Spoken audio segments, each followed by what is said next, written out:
Paunawa, ang lahat ng nakapaloob sa kwentong ito, ay pawang kathang isip lamang, at hindi tunay na nangyari. Salamat po.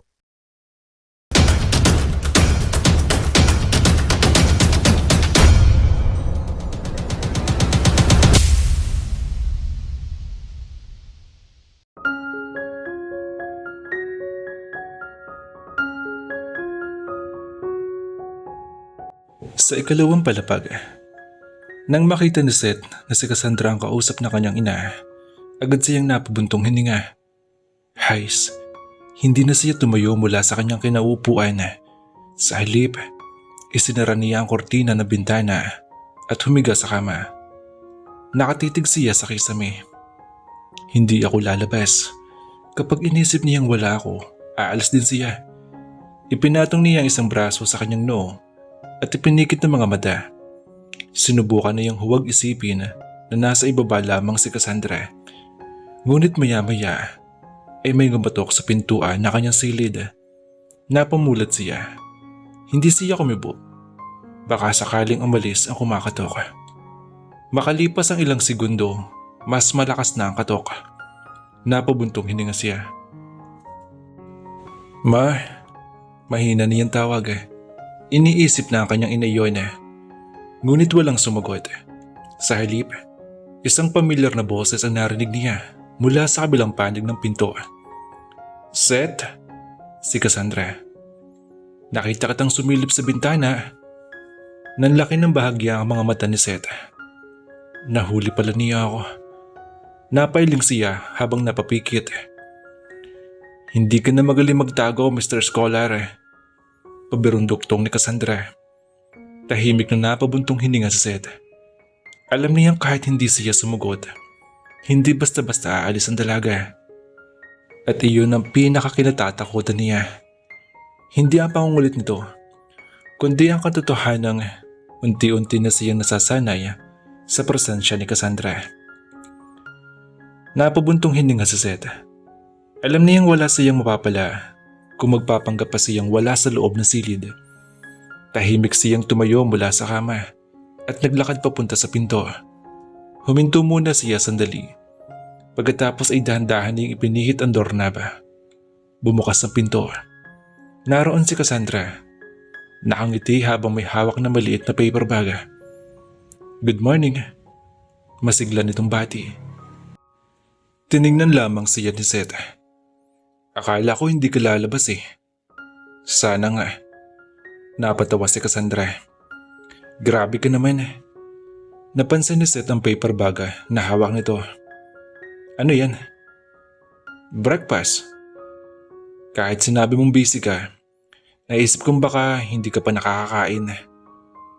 Napatingin si Seth sa paper bag bago muling tumingin kay Cassandra. Kumain na ako, sabi nito. Alam ko. Nagtaka ang binata. Ha? Sinabi ni Tita Marta. Sandaling natahimik si Seth. Nandito ka lang ba para ibigay yan? Umiling si Cassandra. Hindi. Kumunot ang noo ni Seth. Eh kung ganun, bakit? Ngumiti ang dalaga. Saka bahagi itinaas ang paper bag. Eh di para kulitin ka. Hindi napigilan ni Seth ang mapailing. Cassandra, hindi ka ba napapagod? Napangiti lamang ang dalaga. Hindi, hanggat hindi ka nagsasawang makita ako. Napabuntong hininga si Seth. Hindi niya alam kung bakit. Pero sa halip ay namainis, ay may kung ano pang gaan sa pakiramdam niya sa tuwing naririnig niya ang masayahing boses ng dalaga. Agad niyang pinutol ang isip na iyon. Hindi pwede. Bulong niya sa sarili. Anong sabi mo? Tanong ni Cassandra. Wala. Tumingin siya sa dalaga bago marahan nagsalita. Salamat sa pagpunta. Nagulat si Cassandra. Sa unang pagkakataon, narinig niya ang kusang pasasalamat ni Seth. At sa unang pagkakataon rin, hindi na niya iyon sinagot ng biro. Ngumiti lamang siya. Isang ngiting tila unti-unting natutunaw ang matigas na pader na matagal nang itinayo ng binata. Habang magkausap sila sa may pintuan ng silid, hindi napigilan ni Cassandra ang mapasilip sa loob. Bahagya siyang yumuko at inusisa ang kwarto ni Seth. Pwede bang sumilip? Nakangiting tanong niya. Bago pa man makasagot ng binata, naigala na niya ang kanyang paningin sa loob. Napakalinis ng silid. Isang kama, isang study table, isang bookshelf na puno na makakapal na aklat. May kalendaryo sa dingding na may mga petsang babilog at mga nakasulat na schedule. Wala halos dekorasyon, simple lang, tahimik at organisado. Napangiti si Cassandra. Parang ikaw, kumunot ang nusit. Anong ibig mong sabihin? Simple, malinis at seryoso. Napailing sa Seth. Kwarto lang to. Hindi Umiling si Cassandra habang patuloy na nakasilip. Maraming sinasabi ang kwarto ng isang tao. Napatingin sa Seth sa sariling silid. Talaga? Tumango ang dalaga. Oo. Tingnan mo yan, itong bookshelf mo. Halos puro ng pag-aaral.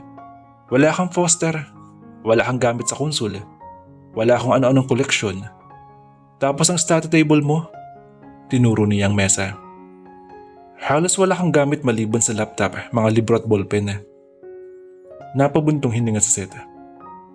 Hindi ko kailangan ng maraming gamit. Sapat na sa akin yan. Ngumiti sa Cassandra. Kaya nga ang sabi ko, parang ikaw ang kwarto mo. Tahimik na napatingin sa Seth sa dalaga. Hindi niya alam kung paano nito nagagawang mapansin ang maliliit na bagay. Maya-maya ay napansin ni Cassandra ang isang lumang frame na nakapatong sa gilid ng bookshelf. Ngunit nakaharap ito sa dingding, kaya hindi makita ang larawan. Bakit nakatalikod yung picture frame? Agad na napalingon si Seth sa direksyon ng frame. Bahagya nagbago ang kanyang ekspresyon. Mabilis siyang humakbang at marahang inilagay ang frame sa loob ng drawer ng study table. Personal lang. Hindi na nagtanong si Cassandra. Sa unang pagkakataon nakita niyang may mga bagay talagang ayaw ipakita sa Seth at inirerespeto niya iyon. Ngunit hindi niya maalis sa isip ang frame na iyon. Pakiramdam niya may kwento itong itinatago. Napansin ni Cassandra ang pagbabago na ekspresyon ni Seth. Alam niya may bagay na ayaw nitong pag-usapan. Kaya sa halip na magtanong pa, umiti na lamang siya at nagkunwaring walang napansin. Ano nga pala? Napatingin si Seth sa kanya. May sasabihin ka pa? Ngumiti ang dalaga. Oo. Ano na naman yun? Huminga muna siya ng malalim bago nagsalita. Samahan mo naman ako. Kumunot ang noo ni Seth. Saan? Mamamasyal. Agad siyang umiling. Hindi. Napatawa si Cassandra. Ang bilis naman ng sagot mo. Alam mo naman ang sagot ko, di ba? May aaralin ka, ganun. Tumango si Seth. Napailing ang dalaga. Seth naman, Sabado ngayon. Ayun nga mas lalo ako may oras na mag-aral. Ay, grabe ka talaga. Hindi ko sumagot si Seth. Sa halip ay bumalik siya sa kanyang study table at kinuha ang isang libro. Nakangiti pa rin si Cassandra. Sige. Napatingin sa Seth. Anong sige? Aalis na lang ako. Nagulat siya nang marinig iyon. Hindi niya inaasahan na ganun kadali itong susuko. Tumalikod si Cassandra at nagsimulang maglakad palayo sa pintuan. Ngunit bago pa siya tuluyang makalabas, huminto siya. Sayang. Napatingin si Seth. Bakit? May gusto sana akong ipakita sa iyo . Bahagyang natahimik ang binata. Ano naman yun? Ngumiti si Cassandra. Secret. Napailing si Seth. Talagang mahilig ka mag-intriga, no? Bakit? Effective naman, di ba? Muntik nang mapangiti si Seth. Ngunit agad niya iyong pinigilan na. Umalis ka na, bago pa ako magbagong isip. Napangiti na malaki si Cassandra. Okay, pero tandaan mo ha, may pagkakataon ka pa para sumama. Pagkasabi niyon, tuloy na siyang lumabas ng silid. Nanatili si Seth sa pintuan. Pinagmamasdan pala yon dalaga. Dapat sana ay bumalik na siya sa kanyang pag-aaral. Ngunit sa halip, nakatayo pa rin siya roon. Iniisip ang isang bagay na matagal na niyang iniiwasan. Ang sumama kay Cassandra na kahit isang araw lang. Naiwan si Seth sa loob ng kanyang silid. Matapos umalis si Cassandra, bumalik siya sa kanyang study table at kinuha ang libro. Ngunit ilang minuto ang lumipas, hindi pa rin siya makapagbasa ng maayos. Paulit-ulit na bumabalik sa isip niya ang sinabi ng dalaga. May gusto sana ako ipakita sa iyo eh. Napabuntong hininga siya. Ang kulit talaga niya. Ngunit sa pagkakataong iyon, may ibang naisip si Seth. Siguro, hindi naman masama kung minsan lang. Isang beses lang niyang pagbibigyan si Cassandra. Baka kapag nakita nitong sumama siya, tumigil na ito sa kakakulit at sa paghahanap sa kanya. Baka isang araw lang naman eh. Pagkatapos ito, babalik na rin siya sa normal. Sinubukan niyang kumbinsihin ang sarili. Tumayo siya at lumapit sa bintana. At doon niya nakita si Cassandra. Nasa labas na ito ng kanilang bahay at nagpapaalam kay Marta. Nakangiti ang dalaga habang nakikipag-usap sa kanyang ina. Hindi niya alam kung bakit, ngunit nang makita niya ang ngiti ni Cassandra, tila may kung anong humila sa kanya palabas ng bisilid. Mabilis siyang bumaba ng hagdan. Paglabas niya ng bahay, napalingon si Cassandra. Nagulat ito na makita siya. Seth? Saglit siyang natahimik. Hindi niya inaasahan na lalabas pa ang binata. Lumapit sa Seth at tumigil sa harapan niya. Kung hindi pa huli, napakurap si Cassandra. Ang alin? Yung lakad mo. Nanlaki ang bahagya ang mga mata ng dalaga. Sasama ka? Tumango si Seth. Pero isang beses lang ha. Agad na lumawak ang ngiti ni Cassandra. Talaga? Oo. At hindi yan mababawi ha. Umiling si Seth. Hindi. Pinigilan ni Seth ang sarili ng umiti sa sobrang saya ng dalaga. Hindi niya alam na ang simpleng pagsang-ayon na iyon ay hindi lamang isang lakad. Ito ang unang pagkakataon na pinili niyang lumabas sa mundong siya mismo nagtayo. At hindi niya alam na ang isang araw na iyon ay magiging simula ng mas malaking pagbabago sa kanilang dalawa. Hindi nagtagal ang biyahe ni Cassandra at Seth. Habang nasasakyan sila, tahimik lamang si Seth na nakatingin sa labas ng bintana. Hindi siya sanay na gumagawa ng ganitong bagay tuwing weekend. Karaniwan, ang mga oras na ito ay ginugugol niya sa pagbabasa, pagsusulat ng notes, at paghahanda para sa mga susunod na klase. Samantala, si Cassandra ay paminsan-minsan napapangiti habang sinusulyapan siya. Hindi pa rin siya makapaniwala. Sumama pa talaga si Seth. At pagdating nila sa isang maliit at tahimik na lugar, huminto ang sasakyan sa harap ng isang hindi gaanong mataong beach. Pagkababa nila, agad na narinig ni Seth ang mahinang hampas ng mga alon. Napatingin siya sa malawak na dagat. Tahimik, payapa, walang ingay ng syudad. Walang masyadong tao rito, sabi ni Cassandra habang naglalakad papunta sa buhanginan. Mas gusto ko kasing ganitong lugar eh. Sumunod si Seth habang pinagmamasdan ng paligid. Ikaw ba nakahanap nito? Tanong ni Seth. Tumango si Cassandra. Oo, kapag gusto ko mapag-isa, pumupunta ako rito. Napatingin si Seth sa kanya. Ikaw lang? Akala ko ba marami kang kaibigan? Ngumiti si Cassandra. Marami, pero hindi ibig sabihin noon hindi rin ako napapagod. Natahimik si Seth. Hindi niya inaasahan ang sagot na iyon. Akala niya dahil sikat si Cassandra at marami nagkakagusto sa kanya, wala itong problema sa buhay. Ngunit ngayon, nakikita niyang may sarili rin pala itong mga sandaling gusto lamang ng katahimikan. Umupo si Cassandra sa buhanginan at tumingin sa dagat. Alam mo, Seth? Ano? Parang ang dami mong iniisip palagi. Hindi sumagot ang binata.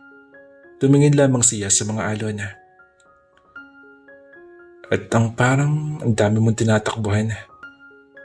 Napatingin si Seth sa kanya. Ngunit bago pa siya mapagsalita, ngumiti si Cassandra. Huwag ka mag-alala. Hindi kita pipilitin sabihin kung ayaw mo. Bahagyang nagulat si Seth. Sanay siya na ang mga tao ay nagtatanong paulit-ulit. Ngunit si Cassandra, pinili nitong intindihin siya. Sa unang pagkakataon matapos ang matagal na panahon, naramdaman ni Seth ang isang kakaibang gaan at hindi niya alam kung bakit. Pero sa tabi ng dalagang ito, parang mas madali siyang huminga. Habang nakaupo sila sa dalampasigan, abala si Cassandra sa pagmamasid sa mga alon. Mukhang ibang tao si Seth kapag tahimik lamang siya nakatingin sa dagat. Hindi siya mukhang malamig. Hindi siya mukhang lagi nagmamadali. Para lamang siyang isang ordinaryong binata na gusto rin makaramdam ng pahinga. Maya-maya ay tumayo si Cassandra. Seth, napatingin ng binata. Ano? Ngumiti siya at itinuro ang dagat. Tara, maligo tayo. Agad na napakunot ang noo ni Seth. Sige, ikaw na lang. Mabilis sagot nito. Napatawa si Cassandra. Alam mo ang bilis mo. Alam mo na naman ang sagot ko, di ba? Oo na, alam ko. Lumapit siya ng konti. Kaya nga tinanong kita, di ba? Umiling si Seth. Nandito ako para sumama sa iyo, hindi para lumangoy. Napailing si Cassandra. Ay, ang seryoso mo talaga. Beach na nga, hindi ka pa rin marunong mag-enjoy. Okay lang. Mas gusto ko lang magbasa. Napatawa muli si Cassandra. Alam mo ba kung ilang beses mo nang nasabi yan, ha? Hindi ko binibilang. Ano ka ba? Siyempre hindi. Saglit silang natahimik. Tumingin si Cassandra sa dagat. Saka muling tumingin sa kanya. Okay, sige. Kung ayaw mo, wag. Nagulat si Seth nang hindi na siya pinilit ang dalaga. Akala niya ay magpapatuloy na naman ito sa pangungulit. Ngunit sa halip, umupo lamang si Cassandra sa tabi niya at hinayaan siyang manood. Makalipas ang ilang minuto, biglang tumayo ang dalaga at tumakbo patungo sa mababaw na bahagi ng tubig. Seth! Napatingin siya. Anong ginagawa mo? Tumawa si Cassandra habang inahampas ang alon ng kanyang paa. Pinapatunayan ko lang na masaya kahit hindi ka sumama. Napailing si Seth. Ngunit hindi niya napigilang mapangiti. Isang maliit na ngiti. Isang ngiting hindi niya namamalayan. At nang mapansin na nakatingin sa kanya si Cassandra, agad niya iyong itinago. Ano? Ngumiti ang dalaga. Wala. May nakita lang ako. Ano na naman? Ay yung ngiti mo. Tahimik si Seth. At sa unang pagkakataon, hindi siya agad nakahanap ng sagot. Napatigil si Seth nang biglang tumayo si Cassandra. Akala niya ibabalik na ito sa kanyang tabi. Ngunit sa halip, nakangiting inayos ng dalaga ang kanyang suot na pang beach at iniwan ang mga gamit sa ligtas na lugar bago dahan-dahang lumusong sa mababaw na bahagi ng tubig. Napatingin si Seth. Cassandra! Lumingon ang dalaga habang tumatawa. Ano? Hindi ka ba nilalamig? Umiling siya. Hindi ah. Tingnan mo, ang sarap ng pakiramdam ah. Napailing si Seth. Parang bata. Ngumiti si Cassandra. Siguro kailangan ko rin minsan maging bata. Natahimik si Seth. Hindi niya inaasahan ang sagot na iyon. Sanay siyang makita si Cassandra bilang isang sikat at kumpiyansang babae sa campus. Pero ngayon, nakikita niya ang ibang bahagi nito. Isang taong marunong magsaya sa simpleng bagay. Tinawag siya nito. Napatingin siya. Subukan mo naman oh. Umiling agad ang binata. Hindi talaga. Hindi. Napangiti si Cassandra at umiling. Alam mo, minsan nakakapagod ka. Alam ko. Pero huminto siya at tumingin sa dagat. Pero masaya ako na pumunta ka. Hindi nakasagot si Seth. Hindi niya alam kung bakit pero ang simpleng sinabi ng dalaga ay tila may epekto sa kanya. Matagal na niyang hindi naririnig ang ganong klaseng salita na may taong natutuwa dahil kasama siya. Hindi dahil sa kung ano ang kaya niyang ibigay, hindi dahil sa kanyang scholarship, kundi dahil siya mismo. Tahimik siyang tumingin sa alon at sa unang pagkakataon, naisip niya na baka hindi masama ang minsang kalimutan ng bigat ng nakaraan. Kahit saglit lamang. Sige na nga. Napalingon si Cassandra. Ano? Tumayo si Seth. Susubukan ko lang. Lumaki ang ngiti ng dalaga. Talaga? Oo, pero wag ka masyadong matuwa. Tumawa si Cassandra. Late ka na.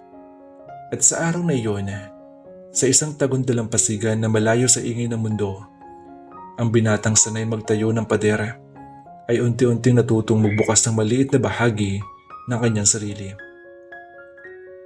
Dahan-dahang lumapit si Seth sa dalampasigan. Sa wakas, nagpasya siyang sumama sa kagustuhan ni Cassandra. Inalis niya ang kanyang pang-itaas sa suot at nilapag iyon sa kanyang gamit bago tumingin sa dagat. Hindi niya napansin na natigilan ang dalaga.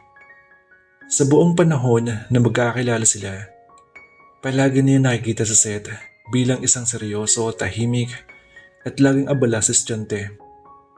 Ngunit sa sandaling iyon, parang may ibang anyo ang binata. Hindi lamang dahil sa kanyang itsura, kundi dahil sa unang pagkakataon ay nakita niyang hindi ito nakasara sa sarili. Napakurap sa Cassandra at agad umiwas ang tingin nang mapansin na patitig siya. Ano ba to? Sabi niya sa sarili.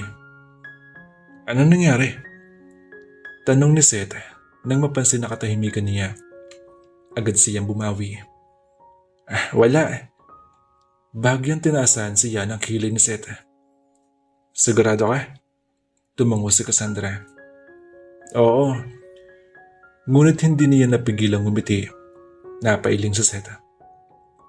Ewan ko sa'yo, ang weird mo. Ako weird? Ikaw kaya? Bakit naman? Ikaw kasi yung taong halos ayaw lumabas ng bahay. Tapos ngayon nandito ka. Saglit na natahimik si Seth. Tumingin siya sa dagat. Siguro? Siguro ano? Siguro kailangan ko rin minsan ng pahinga. Napangiti si Cassandra. At sa pagkakataong iyon, hindi na niya pinilit na tanungin pa kung bakit. Dahil alam niyang para kay Seth, ang simpleng pagpunta roon ay isa ng malaking bagay at hindi niya alam na ang araw na iyon ay isa sa mga unang pagkakataon na nakalimutan ng binata ang sakit ng nakaraan kahit pansamantala lamang. Sa wakas, tuloy nang lumusong sa Seth sa tubig. Sa una ay tahimik lamang siya.